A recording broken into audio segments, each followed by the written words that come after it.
In the heart of a stormy night, Achol's world shatters with a single phone call. Her father, the revered elder of their village, is dead. Returning home, she finds a village gripped by fear and whispers of accursed stone, stolen cattle, and unnatural calamities. As tensions rise and accusations fly, Achol uncovers a chilling conspiracy buried beneath the sacred traditions. But when the truth behind the mysterious Kur stone threatens to destroy everything she loves, Achol must confront the unthinkable, unleashing a power that could save the village or doom them all. That night, everything changed. I was just reading a book when my phone rang. Aunt Nyading's voice sounded shaky. "Achol, your father has passed. You must return to the village immediately." My heart sank. My father was gone?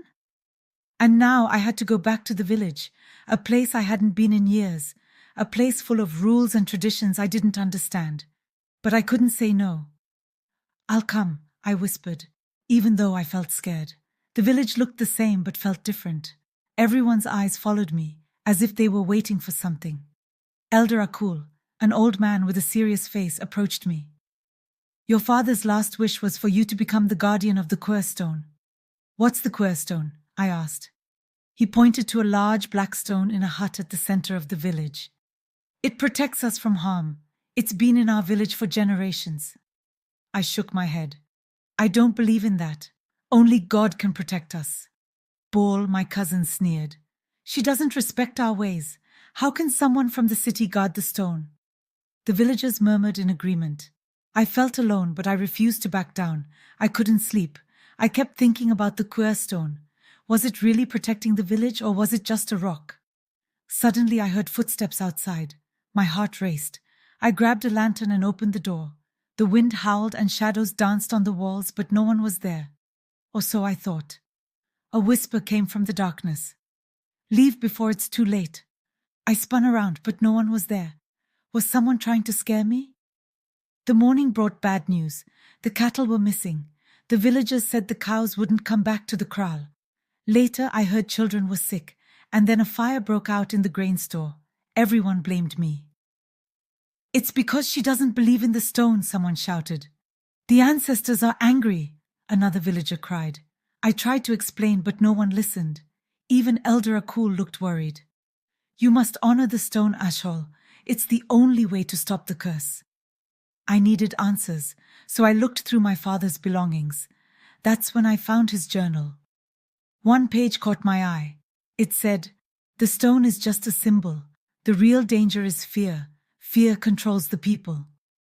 I couldn't believe it. My father didn't trust the stone either. I felt a spark of hope, but then I heard footsteps again. This time, I saw someone sneaking toward the hut where the Kur stone was kept. It was Bol. I hid behind the bushes and watched as Bol and another villager, Gatlok, tried to push the stone. "What are you doing?" I shouted, stepping out. Bol froze, then glared at me. "You don't belong here, Achol. The village needs someone who respects the old ways." "This stone has no power," I said, holding up my father's journal. "You're using it to scare people." The villagers, drawn by the noise, began to gather. Gatlok tried to run, but someone caught him. Bol shouted, "You don't know what you're talking about. You'll doom us all." But the villagers were starting to doubt him. "Is this true, Bol? Have you been lying to us?" I stood before the Kur stone, holding a Bible. "This stone doesn't protect you. Only God can. The Bible says, the truth will set you free." Some villagers nodded, but others were still scared. "Let's break the stone," I said. "No," Bol shouted. "The curse will destroy us." But Elder Achol stepped forward. "If Achol is right, we must trust her." With everyone watching, I picked up a hammer and struck the stone. It cracked in two, and a strange wind swept through the village. The moment the stone broke, it was like a spell had lifted. The cattle returned, the children got better, and the fear disappeared. Bol and Gatlok admitted they had used the stone to control the village. They wanted power, and the stone was their tool. The villagers were angry but also relieved. "We've been free all along," one person said. We gathered at the church that evening. I led a prayer, asking God to guide us. Elder Achol put a hand on my shoulder. "You've shown us the truth, Achol. Thank you." For the first time I felt at home in the village. not because of the stone, but because of the people. In the end, it wasn't the stone that protected us. It was faith, courage, and the truth that set us free. My father's words were right. Fear only controls those who let it. Now, my village stands stronger than ever, not because of superstition, but because we believe in each other and in God's guidance. If you enjoyed this story, make sure to like this video and share it with your friends. And don't forget to subscribe to our channel for more stories filled with drama, culture, and lessons of courage.